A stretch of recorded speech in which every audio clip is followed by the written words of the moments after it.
Welcome to The Wit. On this episode, I talk ball with Matthew Felenstein on the state of the Giants.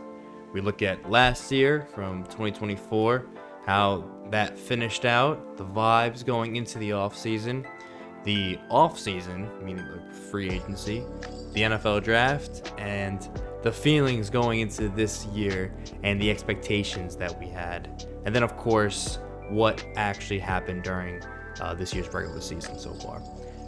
Quick note, this was recorded 2 weeks before the Broncos and the Eagles games, so we were just making predictions on those two games. We didn't know exactly what was happening, but I think the episode still holds out true, and everything that is said is still very relevant. One thing I will say, listening to the episode back and hearing us talk about Cam Scatterbo was so difficult. Oh my gosh, it was so rough. Listening to how much we loved him and how much we loved to see him play and how infectious energy was to us and obviously the team. It's tough to see him go out with that injury this past Sunday. So, man, that was a tough listen. So, without further ado, this is Talking Ball with Bill with Matthew Felenstein on the state of the Giants. Enjoy. Welcome to The Wit. I'm joined by one of my best friends, Matthew Felenstein, longtime Giants fan, here to talk about this past season, the season right now, the off season, really just to talk Giants. Matt, thank you for joining me, my friend. Yeah, of course. Happy to be here. It's good. No, it's good to have you. I've been meaning to do this episode to actually kind of recap the thoughts and the feelings we had from what was 2024 and then look ahead to now and how we can project this season and just the overall vibe, because stats can say one thing, but the vibe is, I think, is also something that's very important. Yeah. So no, definitely. I think so. Let's just look back at 2024, and we were doing a little bit of research beforehand and looking to see how bad it actually was, and it was pretty brutal. It was really bad. It was really brutal. So the Giants finished with a record of 3-14. Yep. Fourth in the NFC least. Brian Dable, kind of, this goes into the offseason vibe, but was on the hot seat. That's another really disappointing season where, say what you want about the injuries and about the team itself, they couldn't get it done just winning games. No. And another disappointing season, last in the division. Yeah. We were talking about it. So Daniel Jones starts 10 games, and then after the Week 11 bye, gets benched. Then DeVito comes in, finishes off the rest of the season. What we saw, Boyle, I think, had a start or something. Tim Boyle had a game where he came in. Malik Neighbors has a pass completion. Yep. That just tells you how bad the quarterback situation actually was. The best game of the season was Drew Lock tanking our draft stock from 1 to 3, winning the Colts game. Right. When he went for 400 yards, I think he threw at least 3 passing touchdowns. Malik Neighbors' best game of the year was that game. And I think that lost us the first overall pick, which I know a lot of people were not happy about, myself included.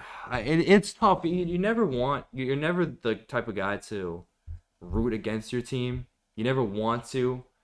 We're fans, obviously. You want to see them win. But then there's always that other side of it, that I guess that GM part of a fan, of thinking about the future and what's ahead. That sucked. that really sucked. And at least for that context. I mean, at that point in the season, I'm looking at it right now, they were 2-13. So it's not like they were going to make a playoff push if they won that game. Right. And at that point in the season, I remember going into the Colts game, they were the number one. They had the number one pick. And that it was really fun to watch. I mean, that was my favorite game of last year. Low bar. Very low bar. But there was a part of me that's we're winning this game, but what is it going to do a couple months down the road? That's right. When they're drafting. And it hurt the position. It right. did. And because going into the season, the story was the Giants need a quarterback. Yeah. Obviously, the offensive line was an issue. I know we had a bunch of injuries. Just recently drafted John Michael Schmitz, I think the year or the draft prior. So there was definitely a lot of new pieces surrounding the offensive line, but that was something that needs to be addressed. You don't want to put a lot of it on Dable, and you don't want to put a lot of it on Jones, but minus that playoff run, there was nothing there. No. There wasn't a lot to look forward towards with Jones at quarterback and even maybe with Dable as head coach? Right. They had one winning season, or did we even have? We had barely a winning season with the playoff 2022, run, the playoff run. Yeah. And then disappointing year in 23 because Jones gets hurt. Yep. And then you have like a couple games of like you're not making the playoffs, but like DeVito came in for a couple. They won that game against the Packers, which was really fun. Right. But they weren't good in 23. And then so coming into 24, I don't think I was expecting like a playoff appearance, but I was expecting like maybe the offensive line would gel a little bit. Schmidt's coming out of college, I thought was a really good prospect. And so I feel like expectations were high. Yeah. Not like playoffs high, but like we could win some games. Right. And I think that's like the one thing that I wanted to think about going into this past season was that there could be some exciting players. Like we were excited to watch Leak play. Yeah.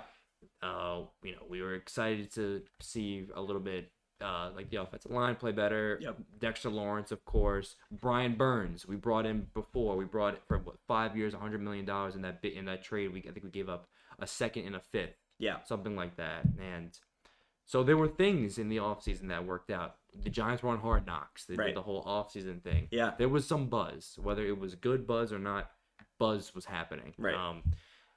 And then to go 3-14 just, sucked. It was abysmal, really. Like I'm looking at the schedule right now, and we start off 1-4 through September, and at that point you feel like the season's kind of over. I mean, like 1-4, just I don't know. It's a tough stretch to go 1-4 in the beginning of the season because everything is under such a microscope. Right.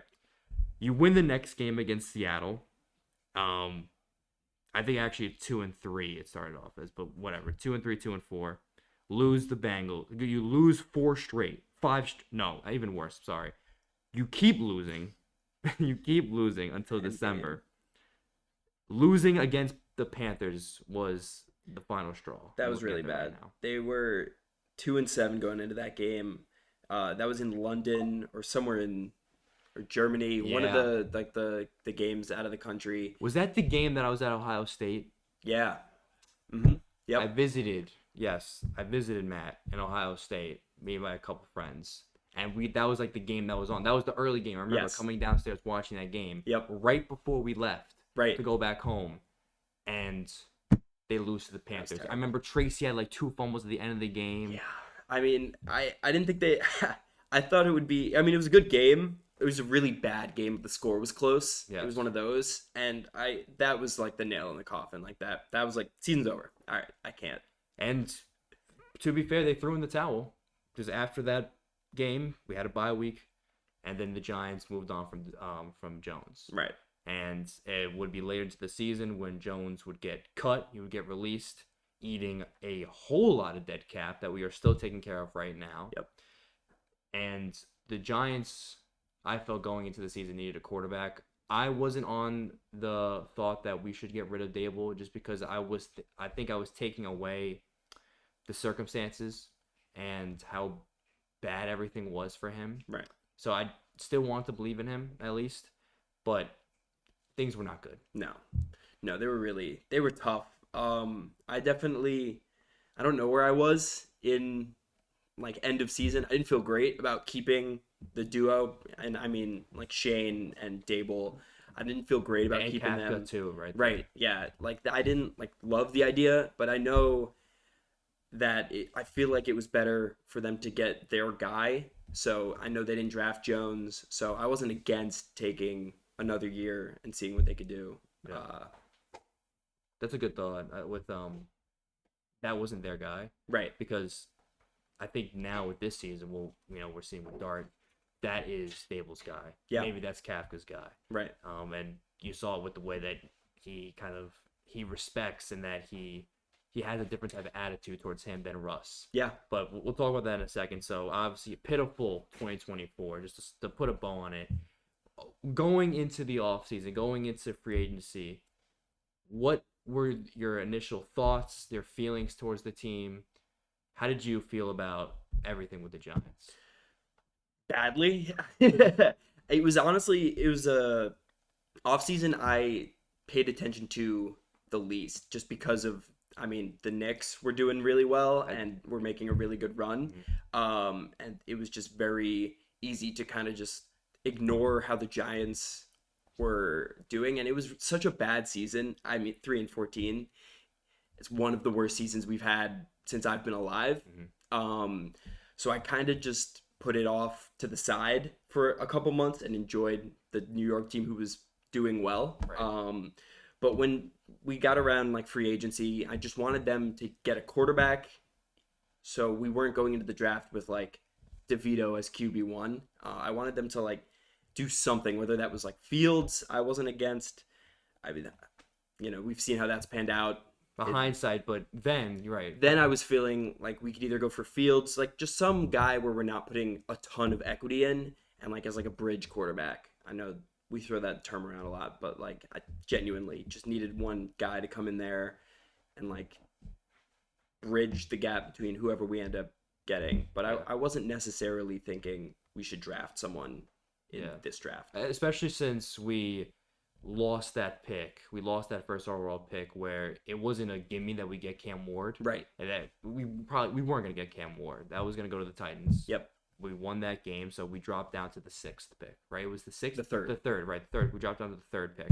I think that was a different year. Dropped to the 3rd. And at that point, the thought is obviously, right, maybe you just try and trade up to get Cam Ward. Do the Giants take a shot on Sanders, which now you look back on it is insane how that all unfolded. But the thought was, I was with you with drafting a bridge guy and then, signing a bridge quarterback and then maybe not using this draft to draft someone because the quarterback selection seemed really thin. Yeah, it did. So, and we had the first round pick, second, third. Like we didn't have anything that was, could have been worth it, right? But then we go into free agency and they make some moves that I don't know. I think we're appealing. One of them we signed some depth at offensive line, Stone Forsythe. Looking at James Hudson, so that's a little bit more depth. And then of course Javon Holland and Paulson Adebo. Yeah, both to 3-year contracts. Yeah, good players. Adebo I think was banged up a lot for the Saints, so he had some difficult years. Yeah, but Javon Holland was a really good player for the Dolphins for 4 years. So I like really enjoyed your Fins. Yeah. I thought getting him in the building was like a really great pairing because we paired him with Newbin, who was coming off like a good year, one of like the few bright spots. Him and Phillips too had a really good year. Yeah. So I really liked getting in Holland because he's such a good playmaker. So I liked that signing a lot. Yeah. And then the Adebo, we were pretty thin at corner. So I feel like them making a move, just putting some money there was good. I think that was the thing was we were thin at corner. Banks didn't look good. No. Hasn't looked good. I mean, I think people talk about that he's always with the guy. Mm-hmm. He's always, to dumb this down a lot, he's always in pretty good coverage, but he doesn't have the ball skills. Right. That's what you hear all the analysts talk about. And just watching it, he could never just get that interception. He could never just make that play. It almost seemed like he was just a step behind. He was just a little bit short. So he wasn't getting it done. Adebo kind of slides into that number one corner spot. I know there's not a lot of corners that truly shadow wide receiver ones. Right. But he would get a lot more of, the better wide receivers or like those really good outside guys. And you had some expectation, you had some hope that, okay, maybe with this D-line can get it together. At this point, they haven't drafted Carter. We have Kayvon, we have Tip, we have Lawrence, we have Aziz. Not bad players. Yeah. Maybe they can be better. The secondary could improve. Then the Giants sign Jameis Winston and Russell Wilson. And then you kind of feel like those are those bridge quarterbacks. Yeah, exactly. I thought we would maybe go for one of them. Seeing them sign both was kind of like, all right, you know what? They definitely want a bridge quarterback, and they're going to insure the bridge quarterback with another bridge quarterback. Yeah. So I honestly didn't hate it. I know a lot of people were ready for the Jameis Winston just hucking the ball downfield to Malik Neighbors for like 150 targets. Yes. So everyone was really excited. I remember for 3 days I was just seeing Jameis Winston highlights on like the Bucks just chucking the ball. And then they signed Russ, so they were we had two eventually. Yeah. I was like, all right, let's go. You felt like there was a little stability, for me at least. Yes. The Giants had like some kind of stability with a quarterback Russ, who he didn't finish the year well with the Steelers, but at least he's a veteran quarterback who could theoretically, if the Giants were to draft someone, be a pretty good, just someone to fill in at least, to be a veteran, to at least lead the team for that year. Right. Like you think back when Kurt Warner signed like a little bridge deal with the Giants back when we drafted Eli, and he was in there for, I think. I totally forgot about that. Wow. Yeah. That's a great pull. Yeah. And he was there for like, I don't know, 6 or 8 games. And then Eli eventually came in, and, I mean, Eli, but arguably the best quarterback in Giants history, right. 2 Super Bowls. I mean, I don't have to. The bridge quarterback, that's what we're saying. Exactly. Like, it was important to get that. Right. So going into the draft, we have the 3rd pick. We've made all these signings. Who's the number 1 player on your radar? I mean, it was Abdul Carter. It was Abdul Carter from the get-go. Going to Ohio State, we played Penn State, I think, 3 years in a row, and he was always just there, present, especially his 3rd year. I'm pulled up his stats. He had 12 sacks in college in 16 games, and like every time the Penn State defense was on the field, you knew he was there. It was like the next Micah Parsons. Yeah. Micah Parsons also being a Penn State guy. They wore the same number. So yeah. I know we didn't need him. Coming off of last year, we had Burns, we had Thibodeau. I think at that point we may have still had. I don't remember when we lost Aziz. I think we still had him. So I thought we still had him. We had 3 pass rushers. It didn't seem like we were gonna take just best available player, but that was the guy who I wanted. And then I was thinking to myself, like, maybe if Travis Hunter fell, we were weak at corner, like we were talking about, so that wouldn't be bad. I think those were the 2 guys who I like really wanted, were Abdul Carter and Hunter. I'm with you. I mean, in my brain, I definitely wanted Cam Ward because I was sold on him. Yeah, I started to get more and more like good with drafting him as the guy. Mm-hmm. At the same, it gave me more confidence to draft Cam Ward when we signed Jameis or Russ. Right. In that period of time. And I won't lie, if I'm not using revisionist history, I was pretty high on if we ended up drafting Shedeur at 3. For some reason, I just really loved his tape at Colorado, and I feel like he was throwing behind like revolving doors his senior year, which would he would have been used to with the Giants. Right, that's what I was saying. I was like, well, our offensive line's not the best, and he's coming off of like having, a ton of media on him all the time, which is a lot for someone our age. Just to like, that's a lot of pressure, and also just not having any time. I don't know if you watched any Colorado games. It was no. I remember people breaking it down. It was nothing. It was bad.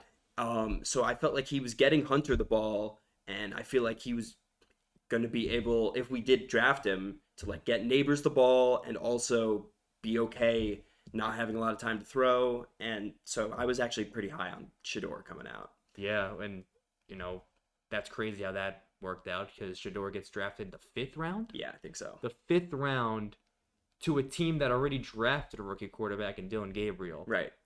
With the Browns we're talking about, which was insane. I mean, I remember just watching that draft and just the teams keep passing by, and the next 2 days we had the draft on the TV, and we're still like, one of my friends would be in the living room watching the game, the draft, and someone would come in like, did they get drafted? Nope. They get drafted? Nope. And until finally, I think someone's got a notification at that point, like, oh yeah, Shedeur Sanders gets drafted to the Browns shortly after they pick Gabriel. Made no sense to me. No sense, and it made no sense, right? But the draft happened. The draft starts to happen, right? The Giants end up taking Abdul Carter, and you kind of feel good. Like, I know I was talking about Cam Ward, but the Giants, seemingly with the past history, it just didn't feel right that they would move up to draft a quarterback, especially one they didn't fully believe in. Yeah. So they just took another best available player. Right. I guess it reminded me a little bit of the Saquon pick a little. Another Penn State guy, just best available talent. Right. And honestly, I liked it because if you go back to when Jones was drafted, I don't think a lot of people thought we were going to draft a quarterback. I think, if I'm trying to remember, like Ed Oliver was there, and then also Joshua Hines-Allen. Yes. So those two guys were guys who maybe we were going to get, because I remember at the time our offensive or our pass rush wasn't the best. So seeing them actually go out and put high draft capital multiple years in a row in the pass rush was like kind of cool, even though we didn't need it, just best available guy. Yeah, I agree. That's a great callback to that draft. I remember I went with another one of our friends, Matt, another Matthew, and we went to Jets. It was like the draft party. During that year, so we watched all the picks, and I remember when Jones got picked. I remember being upset. I remember being in the stands, being upset, which was definitely like, whatever. Who knows what could happen? But I remember you're right. Josh Allen at that point was still on the board. Right. He got taken later by the Jags, and in hindsight, that probably was a miss. It probably was a miss. Who knows what happens after that butterfly effect? Yeah, sure. Who knows what quarterback they pick? But then you keep watching the draft, and then after whatever, pick 17 rolls around, then you just see like a trade happens, and once that bottom third lit up, that the Giants had traded for that pick, that was crazy to me. How'd you feel watching it? If I'm going to be completely honest, I thought our first round was done. So I had turned off the draft, was doing something else, and I think I got a text from one of our friends that's like, Giants traded back in the first round. I was like, oh, they see a guy. So to me, that as someone who had seen Shador fall like 20 spots at that point, I was like, all right, we're going to get Shador to pair with Parsons, and this is not Parsons, Abdul Carter, and this is gonna be great. We're gonna get, our quarterback of the future, and then it ended up being Dart. That's right. It was Dart, and I was talking about this a lot with my friends back in college, and even the Dart name was floated around a lot. Like people were talking about Dart, obviously an Ole Miss guy. Yep. Eli's alma mater. So Dart was definitely someone that the Giants were aware of and was talked about a lot in that process as another quarterback that could get taken. Never did I think the Giants would trade up. No. Never did I think the Giants would trade up out of the second round and go get a quarterback. And he's obviously their guy. They wanted him. They used capital. When Jackson Dart came up on the screen, everyone in our living room shot up. It was the most insane thing ever. It was seriously, my heart just dropped. I couldn't believe it. Right. And I see Jackson Dart get drafted, and all I thought to myself, that's our guy. Yep. Like that, because that is the only thing you could think of, was the Giants guy. That's who Dable really wanted. That's who Kafka really wanted. That was their first drafted quarterback that they want to build something around. Right. So I think there was actually a report that came out kind of recently that Dable wanted him at 3. And I think I wouldn't be surprised by that. Given to what we've seen, right. I mean, I think he knew from the get-go that this was the person. I mean, obviously, there's the Dable Josh Allen connections, and I think he saw a little bit of Josh in Dart probably. So 3 would have definitely been high. Yeah. So happy they waited to get him at 25. I think 25. Yeah. I would have loved to see. It was 25. I would have loved to see that war room on the plan with getting Dart. Right. And what kind of meetings took place for Dable to Shane to tell him that no, you gotta draft him. This is something I can work with. Right. Not had to be more than I can work with, that I know can lead the offense. Right. So we had to just put the faith in him. We had to. And that's what we had. So after the draft, we draft. And then I don't even want to finish talking about the draft, because then we draft Cam Scatterbo. Yeah. And we draft Cam, and I think that came out of, I don't want to say a big surprise. I mean, we brought in Singletary, we just drafted Tracy, so it was definitely a little bit surprising, but Scatterbo had an excellent year with ASU. Yeah. I mean, some people argue, I'm not one of those people, but some people argue he should have won what's it called? Like the Heisman? Or yeah, some people say he should have won the Heisman. Other people were like he was better than Genty. But I don't know if people saw his game necessarily translating to the NFL.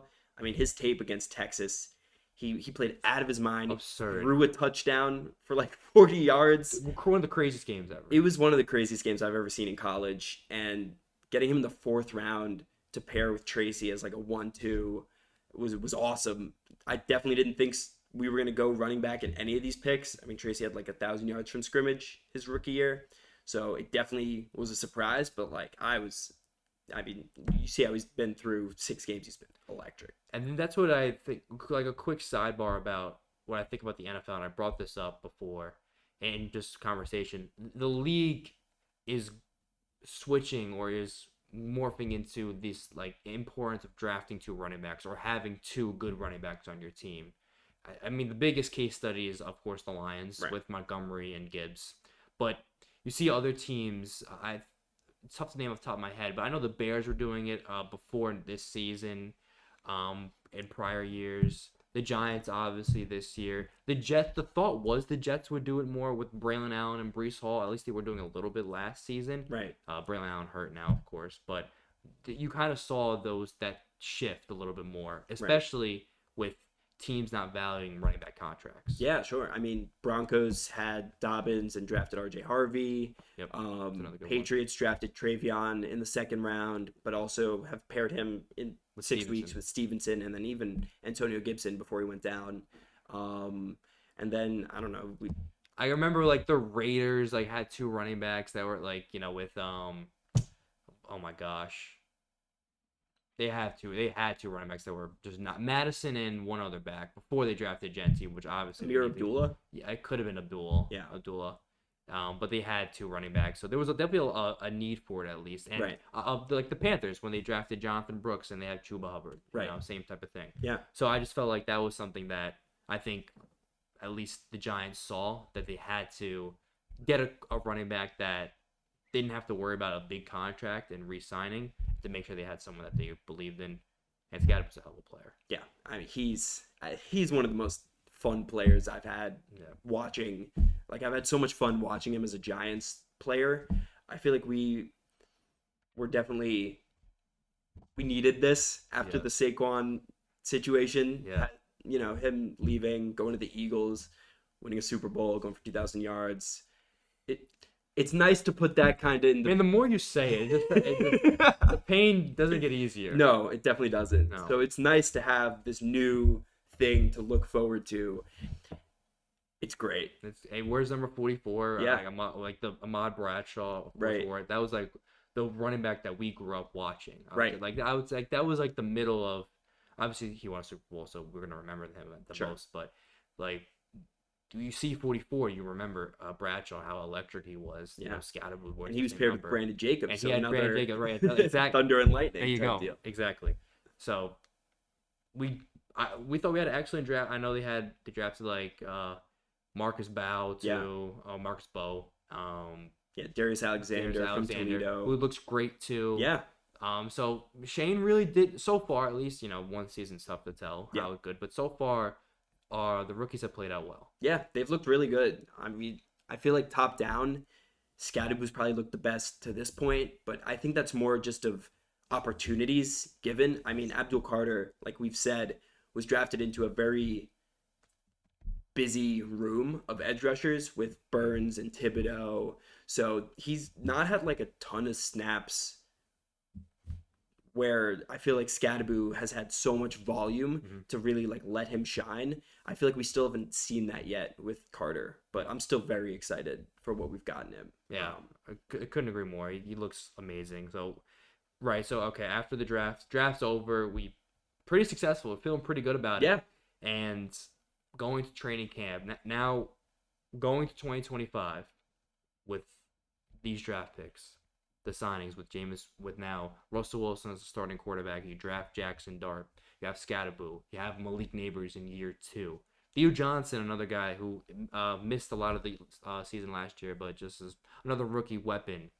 A defense that looks revamped with Abdul Carter, Kayvon Thibodeau. Hopefully, you think he takes the next step. Dexter Lawrence, of course, one of, if not the best nose in the league.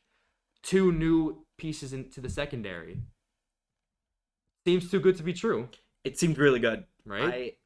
I feel like we do this every year since 2014, where you look at the team and you're like, I don't know, it kind of looks good. But this year in particular, it actually looked really good. We re-signed Slayton to like a 3-year contract. So you have Wandale coming back, Neighbors in year 2. So it felt like the wide receivers were solid. I wouldn't say they were the best, but like they were better than they were in 22 when we made the playoffs. And then you have the running back tandem, Scadaboo and Tracy.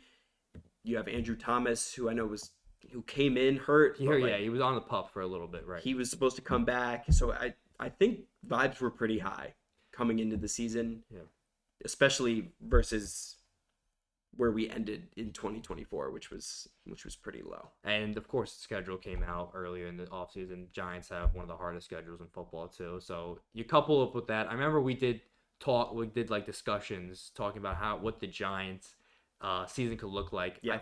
How many wins did we get to? Was it like I think we may have gotten to 5 or 6. 5 or 6, right? So, we still expect a sucky year. Yeah. But like an improved sucky year. Yes.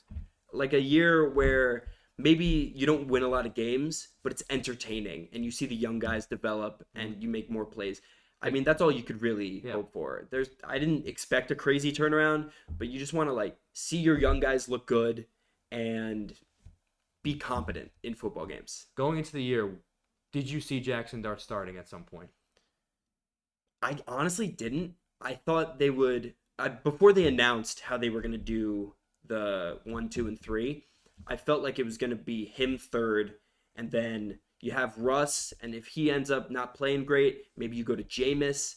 And my hope was he sits the whole year, and coming into next year, he's had a whole year to like learn the playbook, sit under Russ and Jameis, 2 vets. So that was where I was coming from. But I thought there was a chance he could start in like week 13, like after the bye. That's probably where I saw him coming in, if at all. Yeah, I would agree. I think like the thought for me was he needs that year, and I want him to have that year too, because he didn't seem like as sure of a prospect as someone like in the time Cam Ward was. So my whole thought was give him that season, give him a whole season to just sit out, and if it's bad with Russ, Jameis comes in, but maybe Dart comes in for some games where it's a blowout. Right. But you just keep him on the bench. You let him learn. Because you see so much about Brady talk about the quarterbacks of the past, of how there was a developmental process with the rookies. Right. And now he feels that they're not given a proper chance to develop. So I wanted that to happen with Dart because he wasn't this highly touted prospect. But even if he was, the feeling was it's important for him to at least sit out. Yeah. And Russell Wilson's a proven guy. No matter how bad he was last year, he's proven. Yeah. So I'm with you that I want to see him sit out. At least, come in for those blowout games, maybe at the end of the season, show what he can do a little bit, but definitely not come into where he's at right now. No, there was no part of me that thought before the season started that he would come in week 4.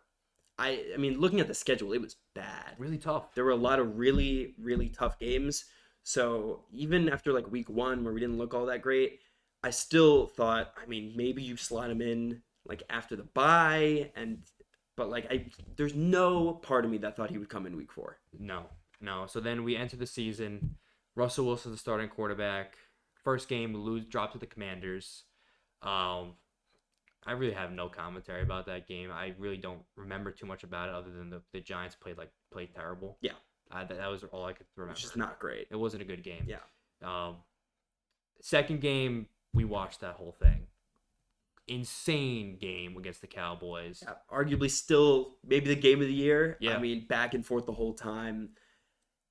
I remember everyone talking about, okay, Russ, here we go. That's what you thought. Like, he's just going to chuck moon balls up to Malik Neighbors. Right. And he's going to have these games where he blows up. Yeah. And Malik Neighbors was great. Wandale Robinson had the game of his career. Yeah. Theo Johnson looked good. I felt like the whole team was just juiced. And Brandon Aubrey, Yeah, he's a good kicker. Brandon Aubrey's a great kicker. But I remember like feeling after that game, that was like one of the most fun that was one of the best times I had watching a Giants game. Yeah. That I can remember in recent years. Yeah, it just gave us like a sense of hope that the offense could do something. I have this number. We scored 16 points a game last year, which was 31st in the league. So seeing the team put up 40 even in a loss was like really exciting. Yeah. I'd never seen that many touchdowns from the Giants. No, it reminded me of like Breeze against Manning. If you remember that game when they each threw for like 5 or 6 touchdowns. Odell had like 3 or 4 touchdowns. I mean, that was it. We didn't win that game either, but it felt fun. Yeah. And so that's where I felt after week 2. It was like, we didn't win, but oh my gosh, it was fun. It was fun. And that's what we were talking about, that maybe this year could be fun. Right. Maybe Russ can raise the floor a little bit and raise the ceiling a little of the team and have those type of games. Mm-hmm. We go into the next week, all that goes to waste. I mean, it's like a new part. It's like what we just saw previously didn't happen. Right. You know, the Chiefs used it as a get right game. They looked good. They started out. Yeah, slow. They started out really slow also, and it was in MetLife. I remember the game being close at half, and the defense was like making plays, but then also not really capitalizing. The big play from that was the Okereke fumble and Patrick Mahomes coming in and taking the ball back. Absurd, horrible play. And that game ended with the 4 straight incompletions. Through the back of the end zone. Back of the end zone. Back of the end zone. We're in the red zone. Yeah. And he throws it to the seats. I mean, give someone a chance. No. I know. Give Malik Neighbors. He gave the fans a chance. He did. Someone got a game ball. A couple, probably. So it was bad. At that point, were you thinking bring in Dart? No. Every time I just kept looking at the schedule, and it was like, after we were 0-3, it was Chargers, who were at the time 3-0, then the Eagles, then the Broncos, then the Saints were thrown in there, and then Eagles, Broncos, Eagles. So that stretch didn't seem appealing, but then again, the schedule was so tough, top to bottom. I don't know when you would have put him in elsewhere, and they didn't seem like they ever really wanted to put Jameis in any capacity. No. You remember, Dart got thrown in a couple times for some packages. Right. There were some QB runs. Yeah. Some zone reads. But he never threw a ball every time. And it almost felt like they were just kind of forcing him in there. I mean, even in the Cowboys game, they threw him in the 4th quarter on a game-tying drive to run a play, which seemed a little, okay. I mean, he's going out there. He's getting reps. But it didn't seem like they really had all that of a plan. Yeah, to me, actually, it felt like more of I think a Marcus Mariota and a Derek Carr situation. I think when Mariota was on the Raiders, or I'm misremembering who was on the team as well. But there was 2 quarterbacks, or it could have been Brissett and Carr. But there was a second quarterback that was always brought in for QB sneaks and to get those tough yards. And it was Carr or someone else was there just to do the dirty work and actually pass and be the passing guy. But for those QB sneaks, they bring in a backup to run the football because they didn't want him hurt and they just felt like he was a bigger guy. It kind of felt like that to me, that they would just use him just to give the defense a different look. However, if you bring in Dart for one purpose, just to run the ball, you would think defense would start to key in on that. Yeah, and I think they did by the 3rd time when in the same game in the same game where he was just not throwing. No intention. I know one time he looked like he was about to throw and then ended up running, but he didn't let the ball out of his hands the whole time. So after week 3, I definitely did not think he'd go in, but I also was really down on Russ after the 4 plays to the stands. Yes. So I think I would agree that I wasn't expecting Dart to come in. Even still, it was bad, but I just didn't expect it. He was a rookie. We were thinking he was going to sit out. But then they bring him in. They name him the starter. I think it was Tuesday of the next week. Yeah. So he gets the full week to run with the ones.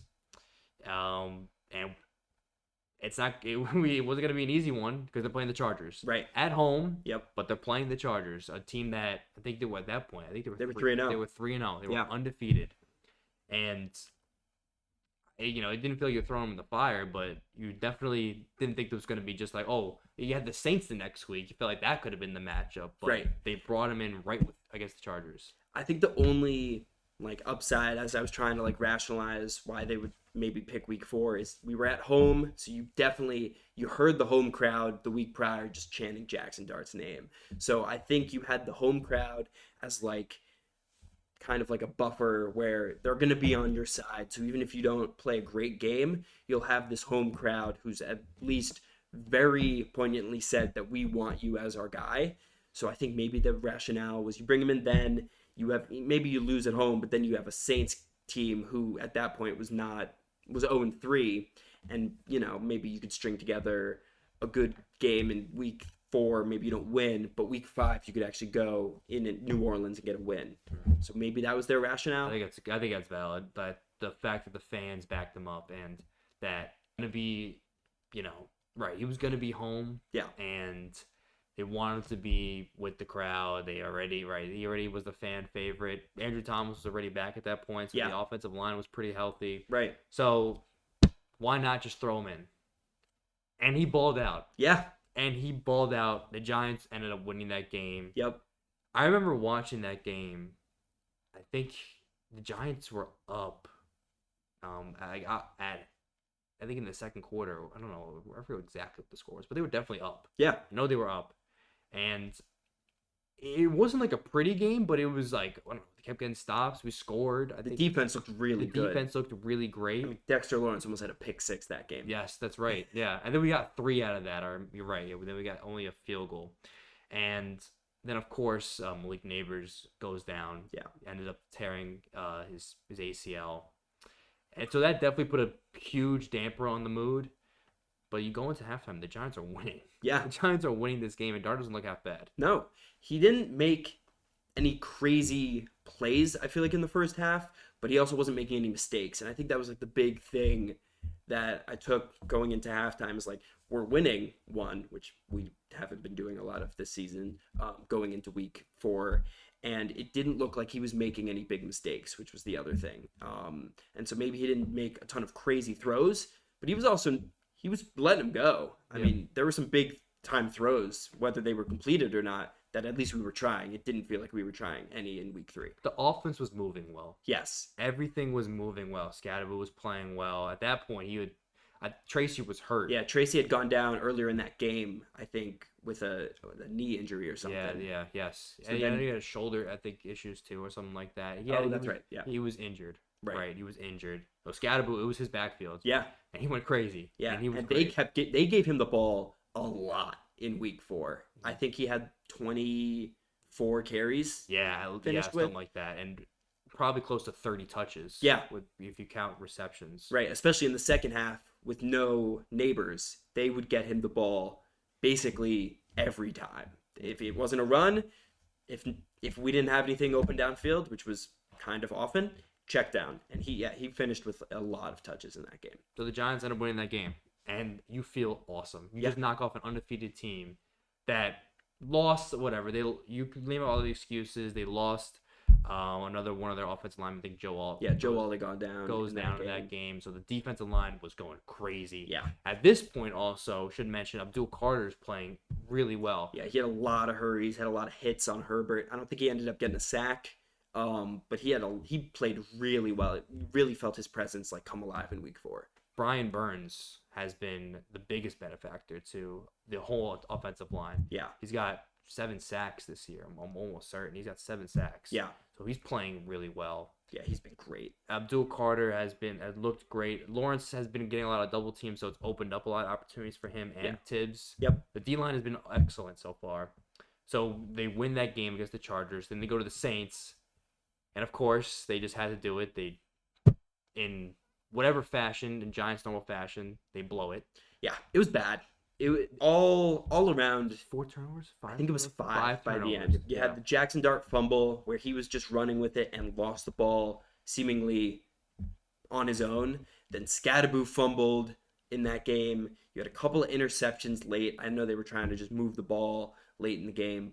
And then there was like another, I think maybe Slayton fumbled. 5 turnovers at New Orleans, handing them their first win. It was rough. Yeah, and you saw like the early struggles with Dart, that what could happen, like the bad rookie mistakes. Yep. But I remember I talked to my dad afterward, and he was saying the Giants, they still looked fine. Mm-hmm. Like it was just really they played themselves out of it. Yeah. Without those turnovers, they beat the Saints, because even with 4 turnovers leading up to the last one at the end of the game, they were still in it. Yeah. And that just shows how bad the Saints are. Right. But also they're still in it. Yeah. They could still play themselves through bad games. Right. And I felt like the defense played well. I don't think Rattler passed for more than like 160 yards in that game. I didn't think we forced a turnover. So, it's tough to win a game if you lose the turnover battle 5-0. Yes. But I don't feel like the defense played poorly. I mean, the Saints only finished with 20-something points. Yes. So I felt like, yes, we turned the ball over way too much, but it didn't feel like a terrible team loss if you ignore the 5. Right. That's a tough thing to ignore. But if you got over that, it just felt like a lot of like rookie mistakes. That's correct. I mean, literally. Well, exactly. The rookies were making mistakes. Yeah, that's right. That's right. So they lose that game and then go back home next week. On a short week on Thursday Night Football against the Eagles. Right. The Eagles team that was struggling but they were 4-0 coming into this right. game. They're 4-0. Right. So it was like a question mark, like how for real is this team, right? Right. But still, the Giants could never beat the Eagles. Since we've been watching the Giants play, they've struggled against them all the time. I think the record between, I don't know what's worse, between us and the Cowboys or us and the Eagles, they are terrible the last like 8 years. It's been, I know Dak has like 1 loss against the Giants. I know Hurts has like maybe going into this game like 1 or 2 losses max against the Giants. I feel like since I've been like late into my teenage years and early 20s, it just feels like, okay, look at the schedule, count 4 losses for the Cowboys and Eagles. Maybe we split with the Commanders, and that's how it's been. So it's just been bad. But it didn't happen that way Thursday. No. They dominated in every way possible. It wasn't anything fluky. No. It didn't come down to whatever. Say what you want about the injuries. The Giants flat out outplayed the Eagles. Yeah. Every way possible. Yeah. Through 4 quarters. If you go down the list position by position, it just felt like we had won each of those battles. I thought Dart outplayed Hurts. I thought Scadaboo looked better than Barkley. I know Barkley didn't touch the ball very much outside of like their opening drive, but you could chalk it up to maybe like, I don't think Smith or AJ Brown had a good game, and like our defense just played well. Cordell Flott had a great pick when the Eagles were trying to come back, sealed the game, and so the team looked great. It was just a great team win. Yes, and think like that was like last Thursday was the first time where I saw the Giants, and I saw Dart really make some big throws. Sure, yeah. He has some things going, like some, maybe he's not still like, doesn't have that crazy talent that like other quarterbacks have. And Dable definitely fits this offense around him. I mean, you see the energy that he loves with Jackson Dart. It's like, my gosh, like every single time he's on the sideline, the guy's gonna kiss him. He loves him that much. But the offense is around Dart's skill set. Yeah. And you can see that right away. So it was a awesome win, destroyed the Eagles, and now the vibes feel pretty good. Yeah. Like things could be looking up, even with a tough schedule now that the Giants are going to be playing the Broncos. Yeah. I mean, going into Denver is definitely going to be tough. I mean, this is one of the, if not the best defenses in the league looking ahead for Sunday. And the vibes couldn't be higher. We're coming off of like 10 days of prep. I know in this 10 days they've started, the rumors have kind of been swirling about us getting a wide receiver. Whether that be like a Jacoby Myers who requested a trade, or, Chris Olave has been mentioned, Jalen Waddle has been mentioned. So I know they've talked about getting a wide receiver for Dart just to, bridge the gap for the rest of the season, and then you get Neighbors coming back. So it's gonna be a tough one going at Denver, but they're coming back from London, so I know there's usually some fog that goes around. Definitely a bit of a hangover. Yeah. To wrap things up a little bit with these next 4 games, this episode is probably going to be released after the Broncos game, before the Eagles game. Okay. So the Giants have the Broncos away, Eagles away, then 49ers at home, and the Bears away. In those next 4 games, what do you think the record is? Record right now is 2-4. Okay. I probably optimistically would say 3-1. That seems way too optimistic. I'd probably land on 2-2. Which are the 2 games that they drop? I'd probably say the Eagles bounce back next week, and we might lose to the Broncos. Our probability with the Eagles and Broncos. I'd probably say that, but if I was picking the games, I think we'd beat the Bears. I know it's in Chicago, and they've been looking pretty good. I think we can beat that team, and the Niners just seem so banged up. I feel like we could get it done, and at home on that one too. And at home, exactly. Broncos and Eagles are away. Yep. So that it seems tough, and I think the Eagles, regardless of how, I know they ended up losing last week also, and they have a tough game in Minnesota this week. So they might be coming off of a 3rd loss, and it feels like a get-right game for them. Even if we're coming off a loss also, I just don't see us being the Eagles in Philly. I mean, right. Like, I think just by probability, you could say the Eagles win that game. Yeah. The Eagles are tough. They're not playing great football. No. Broncos also are playing iffy football. I will say their offense has not looked good. No. Their defenses look great. Their offense has not looked good. So I mean, we could. If you want me to be a full optimist, I think we could go 4-0. I'm sure. But I think realistically, we probably slot in at 2-2. But I mean, if they win in Denver, who's to say? Right? They're coming into Philly. If Philly ends up losing that game, if we go on a 2-game win streak after Denver and Philly loses in Minneapolis and then loses, we'll be higher than the Eagles, which is a fun. That's an incredible thing. Yeah. This year, football parity has been the number one thing at every headline. Yeah. No team is dominant. No, I really still don't know who's good. No, not at all. Matt, thank you so much for being with me. Thanks for having me. I think we covered everything. We'll see what happens in these next 4 weeks. Maybe the Giants go 4-0. Maybe they go 4-0. Maybe 4-0. So thank you so much for joining me. Yeah, thanks for having me. This has been great. Thank you. All right, that'll wrap up the episode. Talking ball with Bill, with Matt Felenstein about the Giants. That was a new setup. That was in person. We're just testing some things, testing out the 3 cameras, switching between the different angles. It was new, first time doing it. So still experimenting, and we'll see how that goes in the future. We live pretty close to each other, so it made sense to just try in person. So I'm glad we were able to do it. But if you like the video, leave a like, comment, dislike. I don't really care. I do appreciate all of the support and all the feedback. So thank you so much for watching, and I'll talk to you all